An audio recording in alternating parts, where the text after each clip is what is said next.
Praise the Lord. കർത്താവായ യേശു ക്രിസ്തുവിന്റെ നിസ്തുല്യ നാമത്തിൽ ഈ പ്രഭാതത്തിൽ സൂം മീറ്റിംഗിലൂടെയും അനന്തരം യൂട്യൂബിലൂടെയും ഒക്കെയായി ദൈവവചന ധ്യാനങ്ങൾ ശ്രവിക്കുന്ന എല്ലാ ആത്മീക പ്രബുദ്ധരായ ദൈവമക്കൾക്കും കർത്തൃഭക്തന്മാർക്കുമുള്ള ക്രിസ്തീയ പ്രഭാത വന്ദനങ്ങൾ വിനീതമായി അറിയിക്കുന്നു. ഒരു ദിവസത്തിന്റെ ആരംഭം തുടങ്ങുന്നത് തന്നെ മധ്യസ്ഥ പ്രാർത്ഥനയിലും ദൈവവചന ധ്യാനത്തിലുമാകയാൽ അന്നത്തെ ദിവസം നമുക്ക് വളരെ അനുഗ്രഹമായി തീരും എന്ന് വിശ്വസിക്കുന്നു. നമ്മൾ ഇന്ന് വായിച്ച സങ്കീർത്തനം 29-ാമത്തെ സങ്കീർത്തനം വളരെ സുപരിചിതമായ ഒരു സങ്കീർത്തനമാണ്. ദാവീദിന്റെ കരാങ്കുലുകളാൽ രചിക്കപ്പെട്ട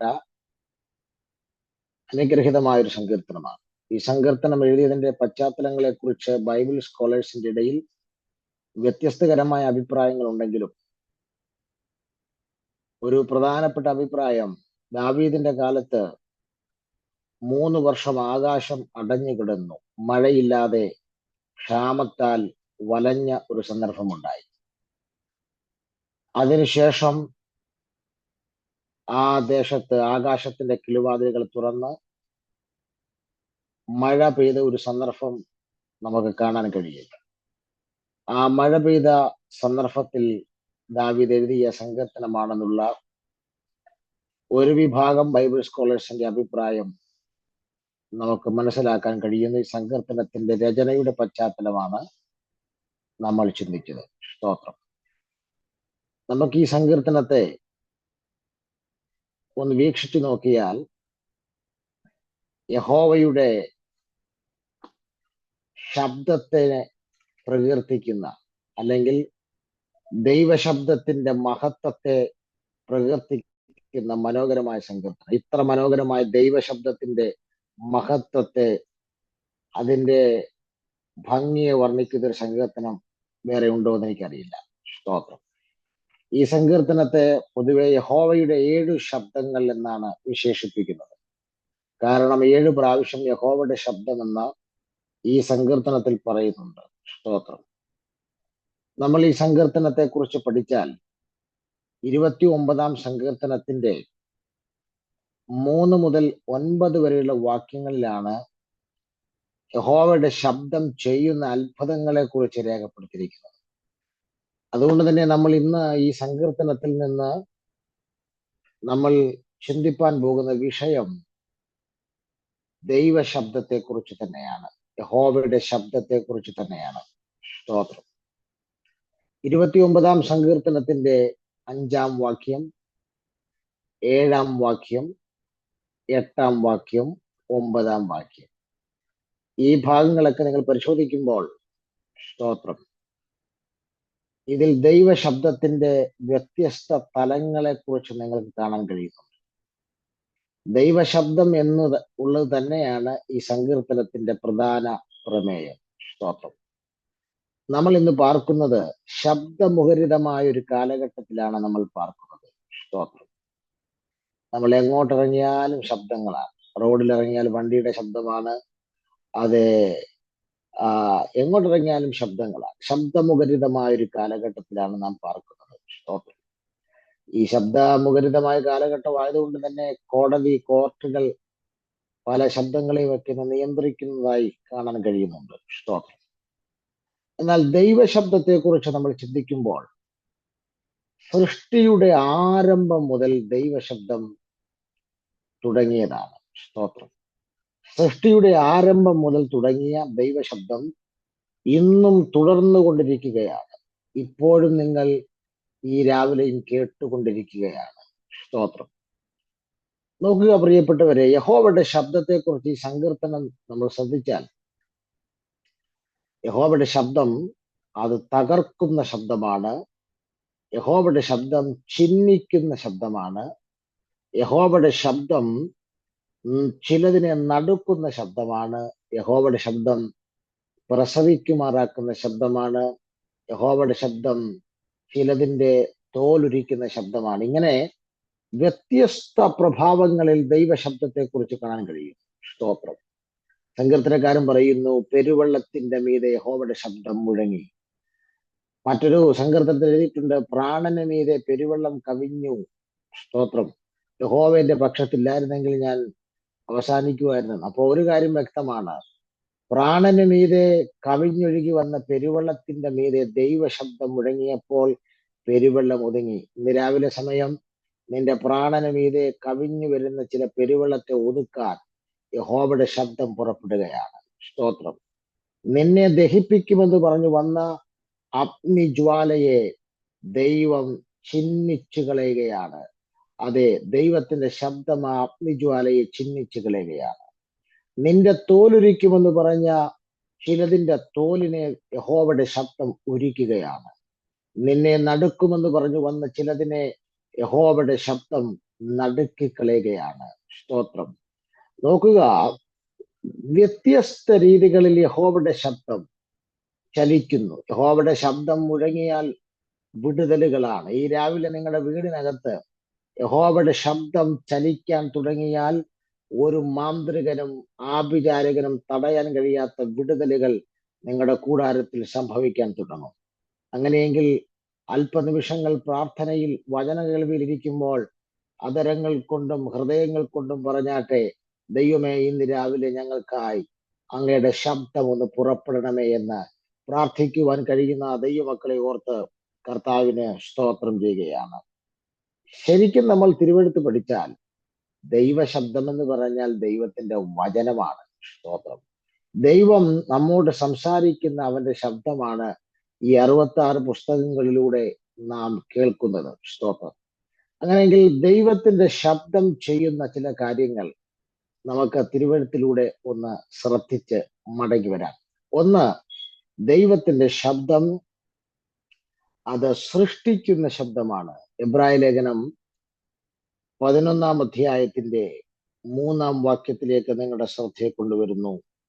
ധന്യനായ പൗലോസ്ലീഹ എബ്രായർക്ക് എഴുതിയ ലേഖനം 11 അധ്യായം 3 വാക്യം. ഈ കാണുന്ന ലോകത്തിന് ദൃശ്യമായതല്ല കാരണമെന്ന് വരുമാറ് ലോകം ദൈവത്തിന്റെ വചനത്താൽ നിർമ്മിക്കപ്പെട്ടു എന്ന് നാം വിശ്വാസത്താൽ അറിയുന്നു.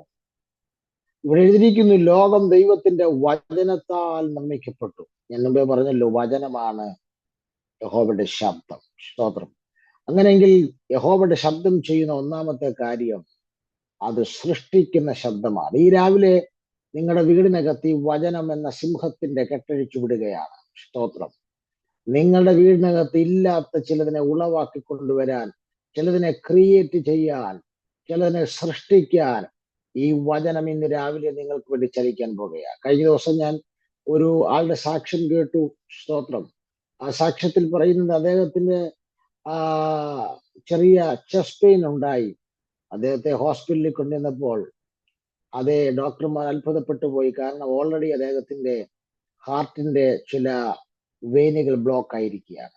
എന്നാൽ ആ ബ്ലോക്ക് ആയിരിക്കുന്ന വെയിനുകൾ തനിക്ക് വലിയ പ്രതിസന്ധി സൃഷ്ടിക്കാതിരിക്കാൻ കൃത്രിമമായിട്ട് മറ്റൊരു വെയിൻ സൃഷ്ടിക്കപ്പെട്ട് രക്തം അപ്പുറത്തേക്ക് കൊണ്ട് കൊടുക്കുകയാണ്. ഡോക്ടേഴ്സ് അതിശയിച്ചു എന്നാണ് അദ്ദേഹത്തിന്റെ സാക്ഷ്യത്തിൽ മനസ്സിലാക്കിയത്. എന്ന് പറഞ്ഞാൽ നമ്മുടെ ദൈവം ചിലത് സൃഷ്ടിക്കുന്ന ദൈവമാണ്.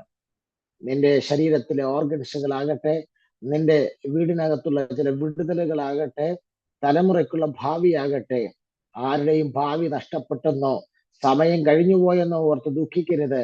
നമ്മുടെ ദൈവം സൃഷ്ടിക്കുന്ന ദൈവമായിരിക്കാൽ വിത്തിൻ സെക്കൻഡുകൾ കൊണ്ട് അവന് ചിലതൊക്കെ സൃഷ്ടിക്കാൻ കഴിയും. എന്താണ് വേദപുസ്തകം പറയുന്നത്? അത് നമ്മുടെ ദൈവം പ്രപഞ്ചത്തെ സൃഷ്ടിച്ച ദൈവമാണ്. ഉൽപ്പത്തി പുസ്തകം തുടങ്ങുന്നത് തന്നെ ഈ കാണുന്ന അതിമനോഹരമായ പ്രപഞ്ചം, ഒന്നുകൂടെ ഇറങ്ങി പറഞ്ഞാൽ ആകാശവും ഭൂമിയും അതേ വെള്ളങ്ങളും കരയും ഒക്കെ ഉടങ്ങുന്ന ഈ പ്രപഞ്ചത്തെ നമ്മുടെ ദൈവമാണ് സൃഷ്ടിച്ചത്. നിങ്ങൾ അത് രാത്രി കാലങ്ങളിൽ മുറ്റത്തേക്ക് ഇറങ്ങി ആകാശത്തിലേക്ക് നോക്ക്. ഈ ദൈവം സൃഷ്ടിച്ച ഭൂമി പ്ലെയിനായി കിടക്കുകയായിരുന്നു. ദൈവം സൃഷ്ടിച്ച ആകാശം പ്ലെയിനായി കിടക്കുകയായിരുന്നു. ദൈവം ആ ഭൂമിയെ നിറയ്ക്കുവാൻ ഭൂമിയിൽ നിരവധി കാര്യങ്ങൾ സൃഷ്ടിച്ചു. ആകാശത്തിൽ നിരവധി നക്ഷത്രങ്ങളെയും സൂര്യനെയും ചന്ദ്രനെയും സൃഷ്ടിച്ചു. അങ്ങനെയെങ്കിൽ നമ്മുടെ ദൈവം സൃഷ്ടിയുടെ അത് ഏറ്റവും വലിയ പെരുന്തച്ഛനാണ്. ഇന്ന് രാവിലെ സമയം നമ്മുടെ കർത്താവ് സൃഷ്ടിക്കുന്ന ദൈവമാണെന്ന് എത്ര പേർ വിശ്വസിക്കുന്നുണ്ട്? വിശ്വസിക്കുന്നെങ്കിൽ ഈ മാസം നിങ്ങൾ അതേ അവസാനത്തെ ദിവസത്തിൽ വന്ന് നിൽക്കുന്നു. അടുത്ത മാസത്തിലേക്ക് നിങ്ങൾ കാല് വെക്കുമ്പോൾ ദൈവത്തിന്റെ സൃഷ്ടിപ്പ്, നിന്റെ ലൈഫിൽ പുതിയ ചില ആരംഭങ്ങൾ, ദൈവത്തിന്റെ പദ്ധതിയുടെ ചില പുതിയ സ്റ്റാർട്ടിങ്ങുകൾ കണ്ട് കടക്കുവാൻ ദൈവാത്മാവ് നമ്മെ സഹായിക്കുകയാണ്. സ്തോത്രം. ദാവീദ് ഒരിക്കൽ പറഞ്ഞു, ദൈവമേ നീ എന്നെ ഭയങ്കരവും അതിശയകരമായി സൃഷ്ടിച്ചിരിക്കുന്നു. സ്തോത്രം. ദൈവം നമ്മെ സൃഷ്ടിച്ചിരിക്കുന്നത് ഭയങ്കരവും അതിശയകരവുമായിട്ടാണ് സൃഷ്ടിച്ചിരിക്കുന്നത്. ഒരു ഡോക്ടർ പറഞ്ഞിരിക്കുന്ന കണക്കനുസരിച്ച് അദ്ദേഹം പറഞ്ഞത്, ഒരു ദിവസം 7500 ലിറ്റർ 7500ഓളം ലിറ്റർ രക്തമാണ് നമ്മുടെ ശരീരത്തിലൂടെ അങ്ങോട്ടും ഇങ്ങോട്ടും, സ്തോത്രം, അത് പമ്പ് ചെയ്തുകൊണ്ടിരിക്കുന്നത്. എത്ര അതിശയകരമായിട്ടാണ് ദൈവം നമ്മെ സൃഷ്ടിച്ചിരിക്കുന്നത്. സ്തോത്രം. മറ്റൊരു ഡോക്ടർ പറഞ്ഞത്, ഒരു ദിവസം ഒരു മനുഷ്യന്റെ ഹൃദയം ഏകദേശം 1,00,000 തവണ ഇടിക്കുമെന്നാണ് പറയുന്നത്.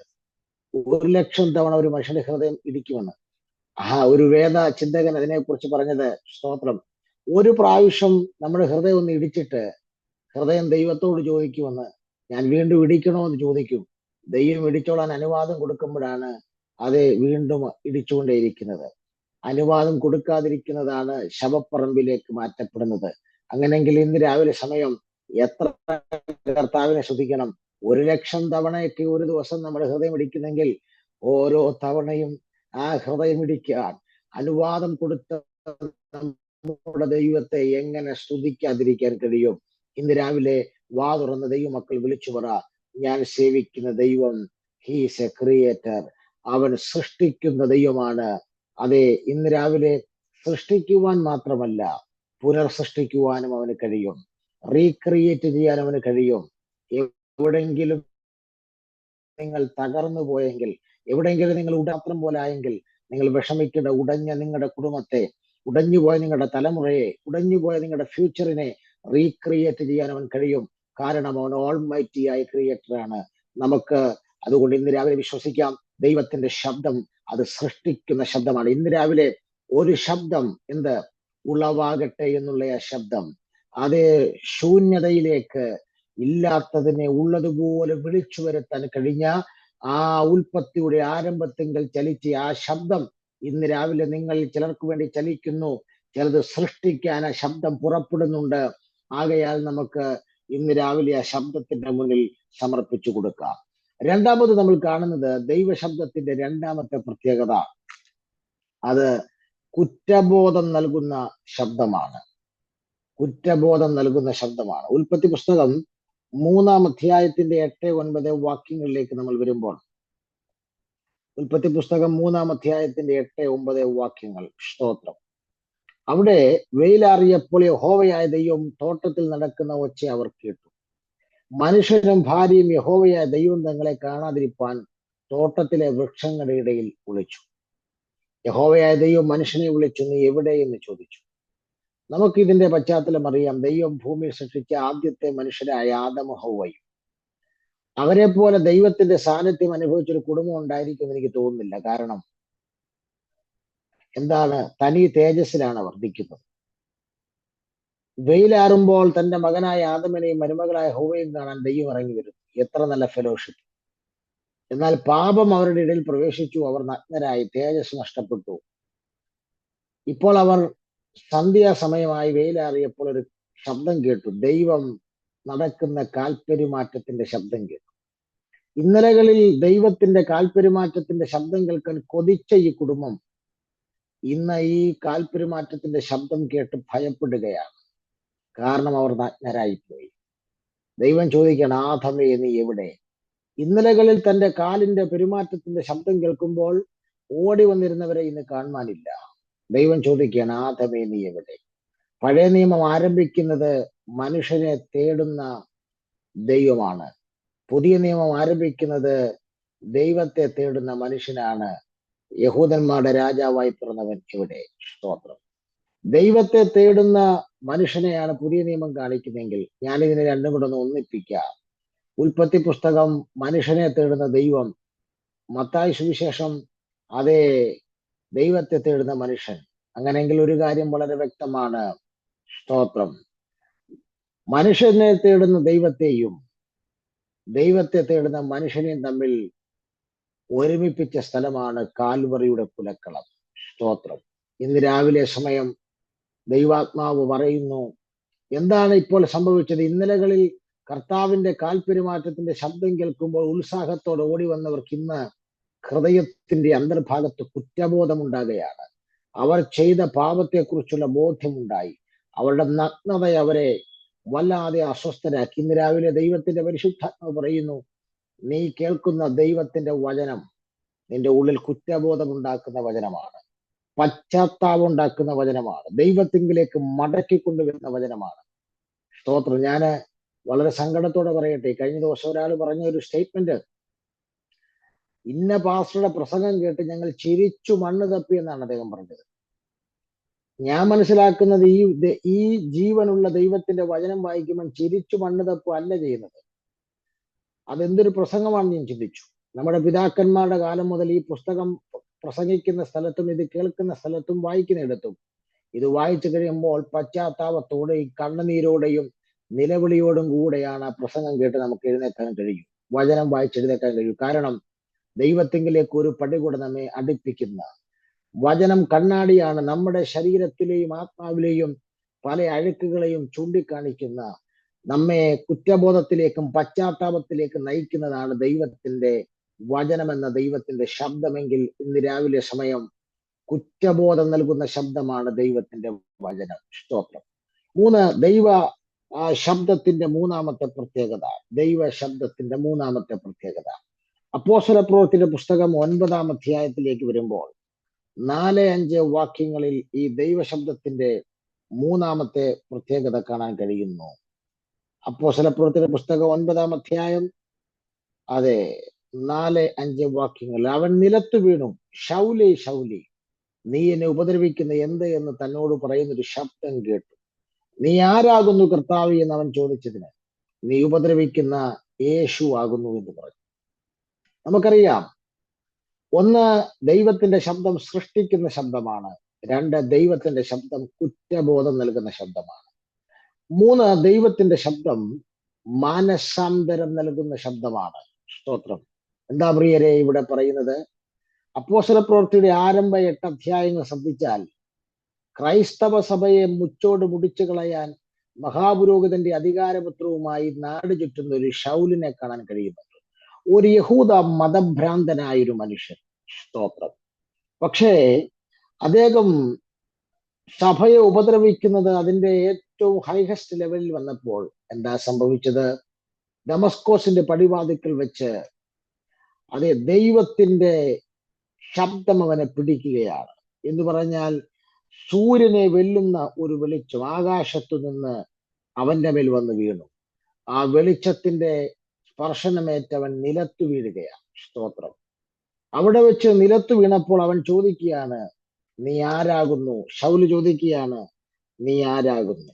ചോദിക്കാനുണ്ടായ പശ്ചാത്തലം, ശൗലിനോട് ഒരു ശബ്ദം പുറപ്പെടുകയാണ്, സംസാരിക്കുകയാണ്, നീ എന്നെ ഉപദ്രവിക്കുന്നത് എന്ത്? സത്യത്തിൽ ശൗൽ ഉപദ്രവിച്ചത് യേശുക്രിസ്തുവിനെ അല്ല, ശൗൽ ഉപദ്രവിച്ചത് സഭയാണ്. പക്ഷെ സഭയെ ഉപദ്രവിച്ചത് യേശുവിനെ ഉപദ്രവിക്കുന്ന തുല്യമാണ്. അതുകൊണ്ടാണ് പഴയ നിയമത്തിൽ പറയുന്നു, എന്റെ ജനത്തെ തൊടുന്നവൻ എന്റെ കൃഷ്ണമണിയെ തൊടുകയാണ്.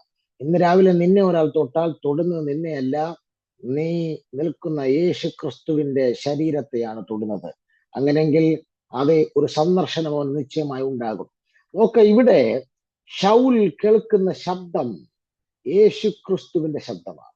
ആരോടോ ദൈവാത്മ പറയുന്നു. ആ ഒറ്റ ശബ്ദം അത് അന്ന് ദമസ്കോസിന്റെ പടിവാതിക്കൽ വെച്ച് ശൗൽ കേട്ടതാണ്.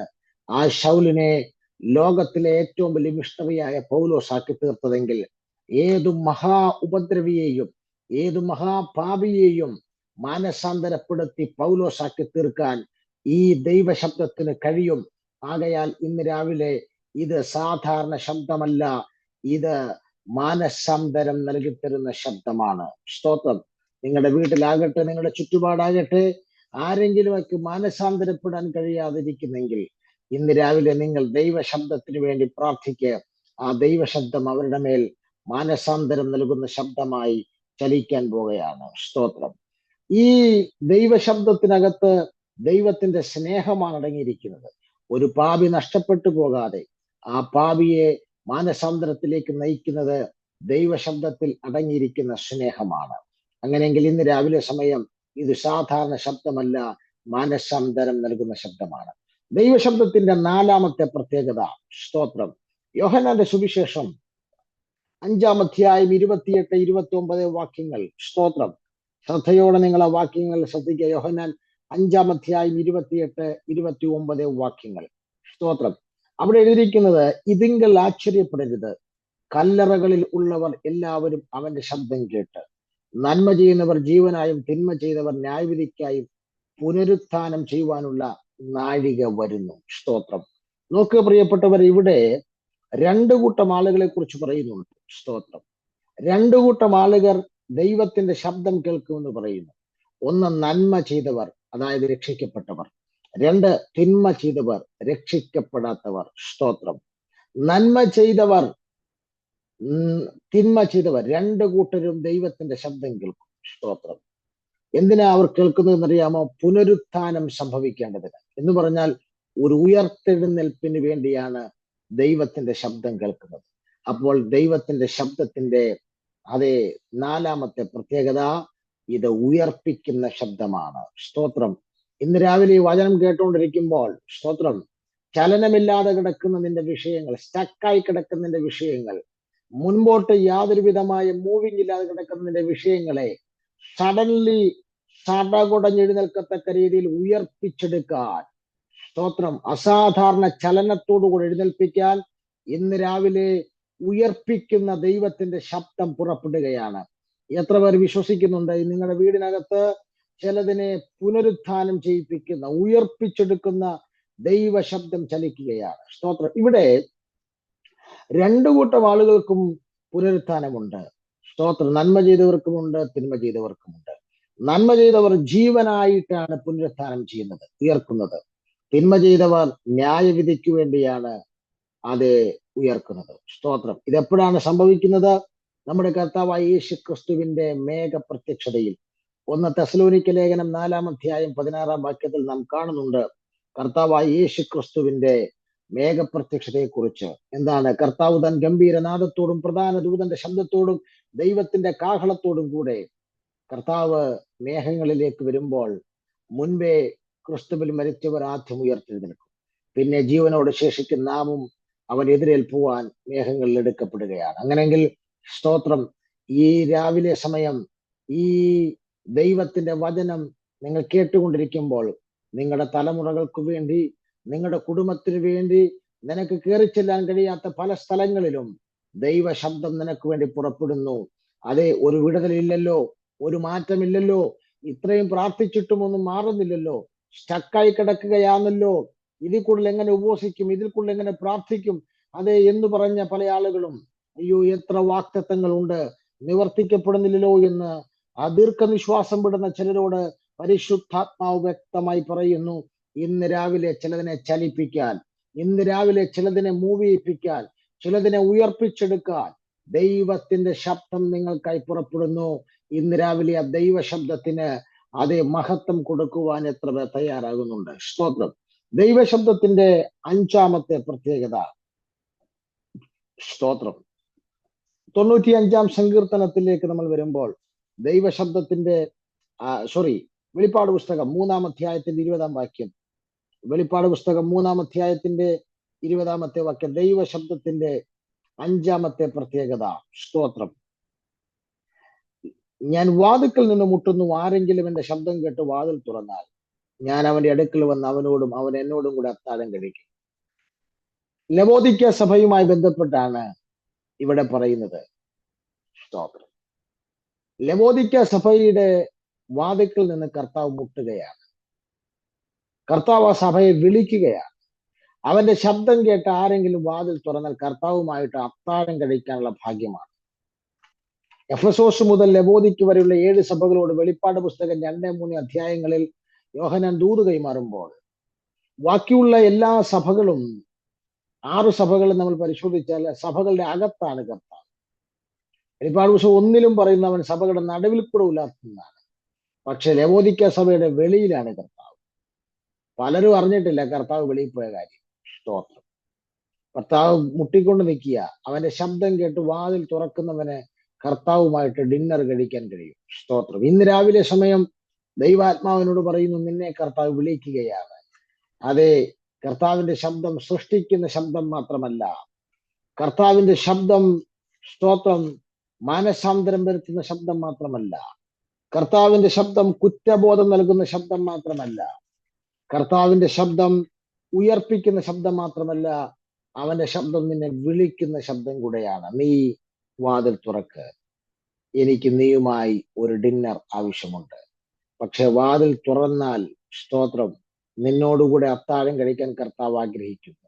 ഏറ്റവും മലിനമായ, ഏറ്റവും ക്രമക്കേടിൽ പോകുന്ന സഭയാണ്. ആ സഭയ്ക്കും കർത്താവ് ഒരു അവസരം കൊടുത്തെങ്കിൽ ഇന്ന് രാവിലെ നമുക്കും അവൻ എത്ര ചാൻസ് തന്നിട്ടുണ്ട്, തരും. സ്തോത്രം. അവസാനമായി ദൈവശബ്ദത്തിന്റെ 6ാമത്തെ പ്രത്യേകത, 1 രാജാക്കന്മാരുടെ പുസ്തകം 19-ാം അധ്യായം 12-ാം വാക്യം. ആ 12-ാം വാക്യത്തിന്റെ അവസാനത്തിങ്കിൽ ഒരു പ്രത്യേക പദപ്രയോഗമുണ്ട്. 1 രാജാക്കന്മാർ 19-ാം അധ്യായം 12-ാം വാക്യത്തിന്റെ അവസാനം. സ്തോത്രം.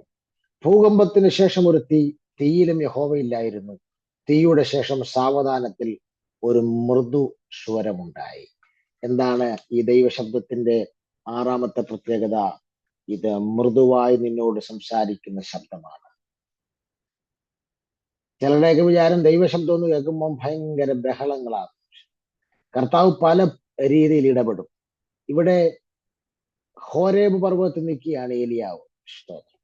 തന്നെ മുന്നിലൂടെ ആദ്യം ഒരു വലിയ കൊടുങ്കാറ്റ് പോയി, പാളിക്കത്തുന്ന തീ പോയി, ഭൂകമ്പമുണ്ടായി. ഇതിലൊന്നും യഹോവ ഉണ്ടായിരുന്നില്ല. ഇതെല്ലാം ഭയങ്കര ബഹളമായിരുന്നു. വലിയ കൊടുങ്കാറ്റ്, വലിയ തീയ്, വലിയ ഭൂകമ്പം. പക്ഷെ ഇതിലൊന്നും യഹോവ ഇല്ലായിരുന്നു. പക്ഷെ ഇതൊക്കെ ഇന്നലകളിൽ ദൈവം ഉപയോഗിച്ച് ഉപേക്ഷിച്ച വണ്ടിയാണ്. കൊടുങ്കാറ്റിൽ ഇയ്യോബിനോട് ഇടപെട്ടിട്ടുണ്ട്. സ്തോത്രം. തീക്കകത്തുനിന്ന് മോശയോട് ഇടപെട്ടിട്ടുണ്ട്. ഭൂകമ്പത്തിലൂടെ അപ്പോസ്തലന്മാർക്ക് വേണ്ടി ദൈവം ഇടപെട്ടിട്ടുണ്ട്. പക്ഷെ ഇന്ന് ദൈവം ഇതിനകത്തൊന്നുമില്ല. എല്ലാ കാലത്തും ദൈവം അത് സംസാരിക്കാൻ ഒരു പ്ലാറ്റ്ഫോം തന്നെയാണ് ഉപയോഗിക്കുന്നതെന്ന് കരുതരുത്. വ്യത്യസ്ത പ്ലാറ്റ്ഫോമിലൂടെ ദൈവം സംസാരിക്കും. സ്തോത്രം. ഇപ്പോൾ തന്റെ കാതിൽ കേൾക്കുന്നത് ശബ്ദകോലാഹലങ്ങളെല്ലാം തീർന്നപ്പോൾ മൃദുവായൊരു സ്വരം. സത്യം പറഞ്ഞാൽ ആഗാവിനെ ഭയന്നും ഇസബേലിനെ ഭയന്നും പ്രാണനെയും മരണത്തെയും ഭയന്ന് ഓടി വന്ന ഏലിയാവിന്റെ കാതിൽ ആ മൃദുസ്വരം അവന്റെ ഹൃദയത്തിന് തണുക്കുകയാ. ആ മൃദുസ്വരം അവനോട് ചോദിക്കുക, ഏലിയാവി, നിനക്കെന്താണ് ഇവിടെ കാര്യം? സ്തോത്രം. ആ മൃദുസ്വരം അവനോട് പറയുകയാണ്, ഇല്ല, നിന്റെ ശുശ്രൂഷ അവസാനിപ്പിക്കുന്നത് ആഗാവല്ല, നിന്റെ ശുശ്രൂഷ അവസാനിപ്പിക്കുന്നത് ഇസബേലല്ല, നിനക്കിനിയും ശുശ്രൂഷ അവശേഷിക്കുന്നുണ്ട്. അരാമിന് രാജാവായി ഹസായേലിനെ നീ അഭിഷേകം ചെയ്യണം. നിനക്ക് ശേഷം നീ ഏലിശായി അഭിഷേകം ചെയ്യണം. നിനക്ക് ശേഷം നീ യേഹുവിനെ അഭിഷേകം ചെയ്യാനുണ്ട്. ഈ 3 അഭിഷേകങ്ങൾ കൂടെ ചെയ്യാൻ നിനക്ക് കിടക്കുമ്പോൾ നിന്റെ ശുശ്രൂഷ അവസാനിപ്പിക്കാൻ ഒരു മന്ത്രവാദി ഇസബേലിനും ഒരാഘാവ്യ ഭരണത്തിനും കഴിയും. നിന്റെ ആയുസ് അവസാനിപ്പിക്കുന്നത് മെഡിക്കൽ കോളേജുകളല്ല. നിന്റെ ആയുസ് അവസാനിപ്പിക്കുന്നത് ഇവിടുത്തെ ഒരു മന്ത്രവാദിയുമല്ല. നിന്റെ ആയുസിന് അതിരിടുന്നത് ഇവിടുത്തെ ഒരു പൈശാചിക ശക്തികളുമല്ല. നിനക്കൊരു ശുശ്രൂഷ അവശേഷിക്കുന്നെന്ന് പരിശുദ്ധാത്മാവ് പറയുന്നു. 2025 കാണാൻ കഴിയാതെ നീ മാറ്റപ്പെട്ടു പോകേണ്ടവനായിരുന്നു. പക്ഷേ 25 നിന്നെ കൊണ്ട് എത്തിച്ചത് എന്തിനാന്ന് ചോദിച്ചാൽ നിനക്കൊരു ശുശ്രൂഷ അവശേഷിക്കുന്നുണ്ട്. ഇന്ന് രാവിലെ അതിലേക്ക് നിന്നെ തട്ടി ഉണർത്തുന്ന ഒരു മൃദുസ്വരം നിന്റെ കാതിലേക്ക് വരികയാണ്. എല്ലാ കണ്ണുകളും അടയ്ക്കാം, തലകളും അണക്കാം, പ്രാർത്ഥിക്കാം. ഇന്ന് രാവിലെ സമയം ഇരിപ്പിടത്തിരുന്നു കൊണ്ട് പറയുക, 7 പ്രാവശ്യം യഹോവയുടെ ശബ്ദം 29-ാം സങ്കീർത്തനത്തിൽ മുഴങ്ങിയപ്പോൾ 7 വിടുതലുകൾ ഉണ്ടായി. പെരുവെള്ളം ഒതുങ്ങിപ്പോയി. അതേ, ദഹിപ്പിക്കാൻ വന്ന അഗ്നിജ്വാല ചിന്നിപ്പോയി. കാദേശ് മരുവിനെ ദൈവം നടുക്കി, വനത്തിന്റെ തോൽ ഉരിച്ചു തുളഞ്ഞു. സ്തോത്രം. മഹിമയോടെ ശബ്ദം മുഴങ്ങി, അതേ, ശക്തിയോടെ ശബ്ദം മുഴങ്ങി. വിടുതലുകൾ, അതേ, വലിയ സുഖകരമായ വിടുതലുകൾ, മാനുകൾക്ക് സുഖകരമായ പ്രസവങ്ങൾ ദൈവം ഒരുക്കിയെങ്കിൽ ഇന്ന് രാവിലെ 7 പ്രാവശ്യം യഹോവയുടെ ശബ്ദം മുഴങ്ങിയപ്പോൾ 7 വിടുതൽ ഉണ്ടായെങ്കിൽ ഈ രാവിലെ സമയം ദൈവത്തോട് ഒരു പ്രാവശ്യമെങ്കിലും എനിക്കായ ശബ്ദം ഒന്ന് പുറപ്പെടണമേ. അത് സൃഷ്ടിക്കുന്ന, അത് കുറ്റബോധം നൽകുന്ന, മാനസാന്തരപ്പെടുത്തുന്ന, ആ ഉയർപ്പിച്ചെടുക്കുന്ന ആ ശബ്ദം വിളിക്കുന്ന ആ ശബ്ദം, ആ മൃദുസ്വരം എനിക്ക് വേണ്ടി പുറപ്പെടണമേ എന്ന് പ്രാർത്ഥിക്കാം. മഹാദൈവമേ, സ്വർഗീയ പിതാവേ, കർത്താവിന്റെ വചനം ഞങ്ങളോട് ഇന്ന് രാവിലെ വാദിച്ചതിനായി സ്തോത്രം ചെയ്യുന്നു. വചനത്തിലൂടെ ഇടപെട്ടതിനായി സ്തോത്രം. ഞാനിവരെ പിതാവിന്റെയും പുത്രന്റെയും പരിശുദ്ധാത്മാവിന്റെ നാമത്തിൽ ബ്ലസ് ചെയ്യുന്നു. ഇവർ കർത്താവായ യേശു ക്രിസ്തുവിന്റെ നാമത്തിൽ അനുഗ്രഹിക്കപ്പെടട്ടെ. കർത്താവിന്റെ ശബ്ദവുമായി ഇന്ന് ഇവരുടെ ലൈഫ് ആരംഭിക്കട്ടെ. കർത്താവ് എല്ലാത്തിലും തിരുനാമഹത്വം എടുക്കും. പ്രാർത്ഥന കേട്ടതിന് സ്തോത്രം. ഒരുമിച്ച് ഞങ്ങൾ അനുഗ്രഹിക്കണം യേശു ക്രിസ്തുവിൻ ധന്യമുള്ള നാമത്തിൽ തന്നെ. ആമേൻ. കർത്താവ് നമ്മുടെ പ്രാർത്ഥനയും യാചനം കേട്ടതിനായി സ്തോത്രം ചെയ്യാം. സ്തോത്രം, സ്തോത്രം, സ്തോത്രം, സ്തോത്രം. പിതൃപുത്ര പരിശുദ്ധാത്മാകാം ത്രിയേക ദൈവത്തിന്റെ കൃപയും സമാധാനങ്ങളും ആശീർവാദം പ്രാർത്ഥിച്ച വിഷയങ്ങളോടും കേട്ട ദൈവവചനത്തോടും പിരിയുന്ന നാം ഓരോരുത്തരോടും ദൂരത്തും ചാരത്തുമുള്ള എല്ലാ വിശുദ്ധന്മാരോടും നമ്മുടെ കർത്താവായ യേശു ക്രിസ്തുവിന്റെ മേഘപ്രത്യക്ഷത വരെ, രണ്ടാമത്തെ മേഘപ്രത്യക്ഷത വരെ ഇന്ന് വന്നേക്കും ഉണ്ടായിരിക്കുമാറാകട്ടെ. ആമേൻ. യേശു ക്രിസ്തു മുഖാന്തരം നമുക്ക് ഇന്ന് രാവിലെ സമയം നൽകി പിതാവിനെ ശക്തിയോടെ സ്തുതിക്കാം. Hallelujah, hallelujah, hallelujah. ആമേൻ. കർത്താവായ യേശുവേ, വേഗം വരണമേ. എല്ലാവർക്കും നന്ദി, വന്ദനം. കർത്താവ് വചനങ്ങളാൽ നമ്മെ സഹായിക്കട്ടെ. God bless you and thank you all.